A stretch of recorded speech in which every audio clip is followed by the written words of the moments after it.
Hey guys, let's start with the subjection of woman. Written by John Stuart Mill, screencasted by me. Let's get some facts about John. Here's a drawing of him. He was British, born in 1806, and passed away in 1873. He's known for his philosophy in utilitarianism. His father made him study utilitarianism ever since he was a child.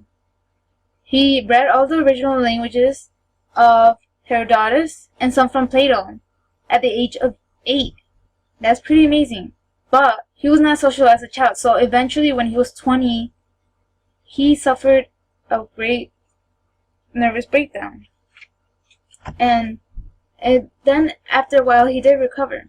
He married Harriet Taylor, who was a feminist and who contributed to some of his articles, and especially in this one right here. But first, what is utilitarianism? A doctrine that the useful is the good and that the determining consideration of right conduct should be the usefulness of its consequences. Specifically, a theory that the aim of action should be the largest possible balance of pleasure over pain, or the greatest happiness over the greatest numbers. So, meaning that majority is better for the majority to have the pleasures, even though the majority might not. And he does say that it's bad to have only the majority have to be the happy ones, just like in this picture right here, because there is a possibility of the tyranny of the majority. And then he contributes utilitarianism into this article about gender inequality. He understands that females don't have the same rights as males did back in the day. He knew that females were raised to know that they're inferior compared to males, and males knew that females were eventually just gonna get married to them and just grow and have that marriage with him, have kids with him, and eventually lose all her rights. But back in the day, they didn't really have rights. He compares married women to slaves. He says that they're slaves because they write themselves. Once they get married, it's done. Like all her things are like lost and are given to the male. And he knows that males had more power than females did. And he says in his article that it's better for females to have an equality, to be educated, at least to benefit for the majority, just like in the manner of how he was thought about utilitarianism. He says that it's better to have the other half be contributed into the existing one that they had back in the day.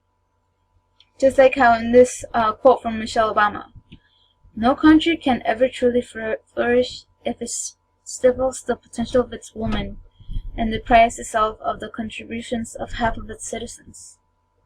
That's it. In a way, it sounds a little bit utilitarianistic, but it does make you think, maybe it's better to have the other half contribute and not just stay with like only the males. So that's what he means about his article, even though he's not suggesting for freedom just because they deserve it, but more for like the greater good for the society.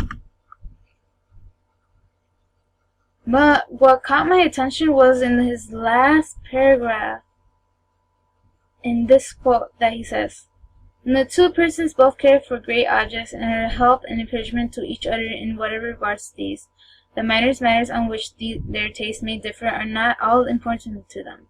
And there's a foundation for solid friendship, of an enduring character, more likely than anything else make it, through the whole of life, a greater pleasure to each to give pleasure to the other than to receive it." What he means by that, and you can think and obviously see that his wife, a feminist, they contribute into his article. He understands that, like having a woman that's as equal as me is better off than just having her as like a slave. And he, little by little, he starts to feel that it's better to have that, not just to make them into slaves. And the importance of this test, it gives us an understanding of equality, and not everybody even back in the day, have the same equality. It might not be just like gender roles, but like races, like everything. there has to be inequality, and he states that, at least in gender, even though in a very utilitarianistic way, he does understand that women back in the day didn't have the same rights as we do now. So I want to tell you guys thank you very much. This is my screencast. I'll be seeing you guys next week.